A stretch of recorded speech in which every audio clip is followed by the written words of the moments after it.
con Pedro Barato, presidente nacional de Asaja, que parece que hemos vuelto a recuperar la conexión. ¿Qué tal? Muy buenas.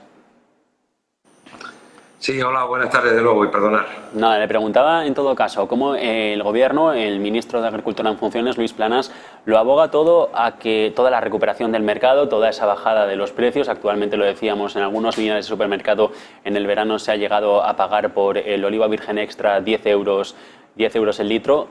El gobierno lo avala todo, lo suma todo a la lluvia. Dice que si llueve la situación podrá revertirse en el corto o medio plazo. No sé si desde la producción lo ven ustedes así también, para al menos dar un mensaje de tranquilidad a los consumidores. Bueno, yo discrepo porque tanto el ministro como parte del gobierno se empeñan en que las cosas tengan que bajar. No sabemos por qué, si por milagro las cosas no van a bajar, desde mi punto de vista. Y no van a bajar porque los costes de producción han sido muy grandes, tanto energía como gasóleo, todo lo que es la mano de obra, todo lo que son lo que necesitamos para producir, han sido unos costes tremendos los que hemos tenido, y a esto hay que sumarle el que hemos tenido una sequía que algunas producciones se han quedado en el 50% y otras producciones se han quedado en el 40%, y a otras producciones de frutas y hortalizas es que aparte de la sequía vino aquella helada fundamentalmente en el norte de España, fundamentalmente en Aragón y Cataluña. Por lo tanto, que llueve, pues las cosas se van a arreglar siempre que llueva con normalidad. Se van a arreglar un poquito, pero ya con unas previsiones para el año que viene del mes de julio de 700 y pocas miles de toneladas de aceite para esta campaña, pues igual se pueden arreglar 50, 60, 70, 80.000, 100.000, pero de luego no se va a arreglar una campaña normal. Y desde luego es importante que la gente y todo el mundo conozca que las cosas se venden a un precio razonable, pero que cuando cuesta producir 5, 6, 10 veces más de lo que costaba, pues las cosas se incrementan el precio.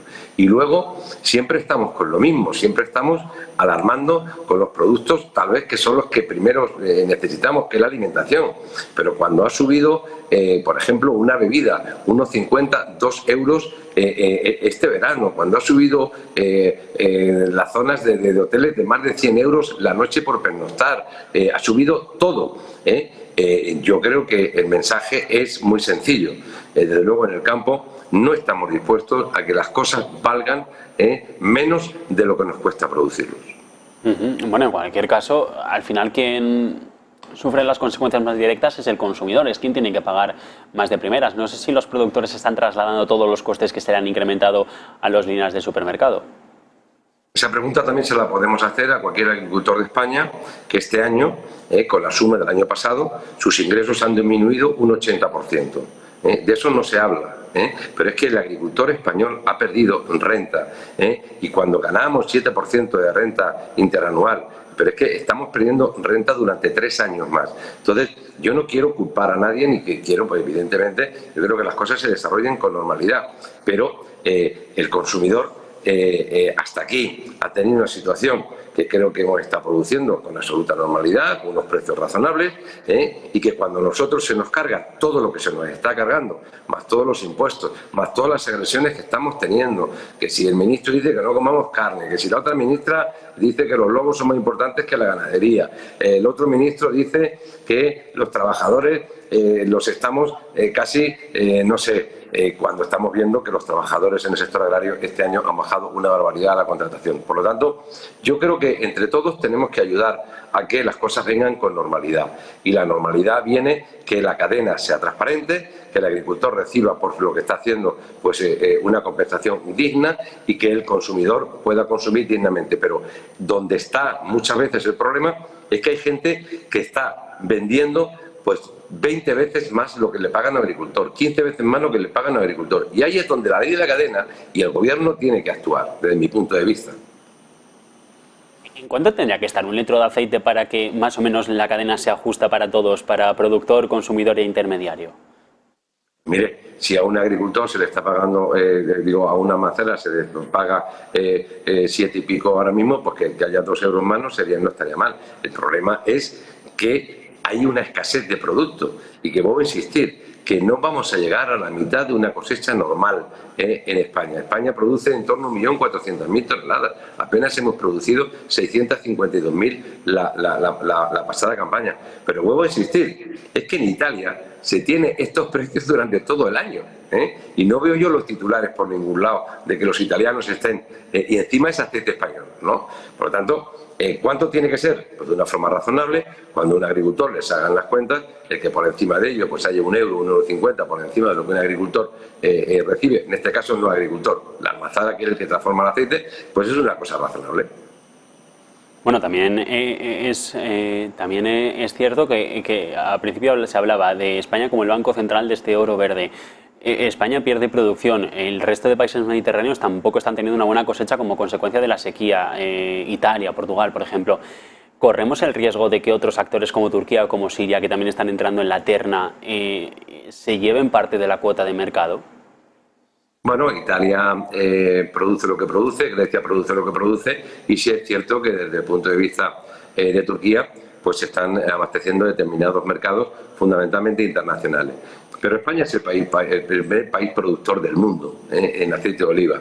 Es el primer comercializador de aceite de oliva en el mundo. Estamos en 52 países en el mundo y hoy estamos en más de 172 países en el mundo. Por lo tanto, las cosas se han hecho francamente bien. Yo espero que las condiciones climáticas pues vengan y esto se tranquilice. Pero mucho se está hablando del cambio climático, si me permite. Y mi pregunta es, ¿qué estamos haciendo o qué está haciendo el gobierno para corregir el cambio climático? Porque a lo mejor toda esa agua que va al mar de las grandes ciudades del litoral español o de otras zonas, la podíamos utilizar para regar y podíamos utilizarlo para que las cosas no tuvieran estos dientes de sierra. Pero se habla mucho, pero desde mi punto de vista está sucediendo muy, muy poco. ¿En qué campaña se va a poder recuperar todo esto? Porque la sequía, la desertificación de parte de la península ibérica parece que es inexorable en lo que viene. En la campaña del año que viene, 23-24, ya hay avisos de que va a ser más o menos como esto, incluso peor. A partir del 25, ¿con qué perspectivas están trabajando ustedes? Pues pongámonos a trabajar, pongámonos a recuperar el agua en las ciudades, pongámonos a recargar los acuíferos, pongamos a hacer obras de infraestructura y prevenimos lo que puede venir en el futuro, pongámonos a trabajar, no solamente a hablar. Y las perspectivas, desde luego, sin hacer nada, pues será la madre naturaleza la que los arregle. Pero desde luego, lo que estamos teniendo ahora mismo encima de la mesa son unas previsiones bastante caóticas, no solamente para el aceite de oliva. ¿Qué pasa con el tomate este año? ¿Qué ha pasado con el arroz? ¿Qué ha pasado con la fruta y hortalizas de este año? ¿Cuántas hectáreas de melón o de sandía tenemos este año?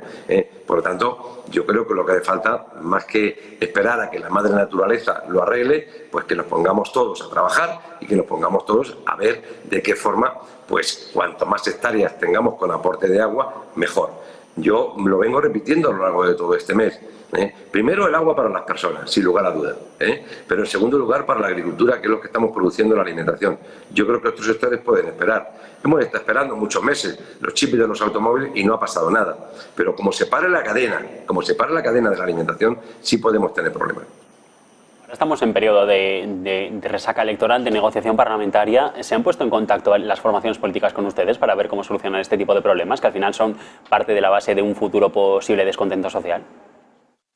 Para la importancia que tiene el problema y para el tiempo que dedica el problema, diré que nadie. Con esto nos quedamos y con este llamamiento. Pedro Barato, presidente nacional de Asaja, un placer de conversación y buen fin de semana. Igualmente, muchas gracias. Y para que vea usted lo que sufrimos en el campo con el dichoso Internet. Nordea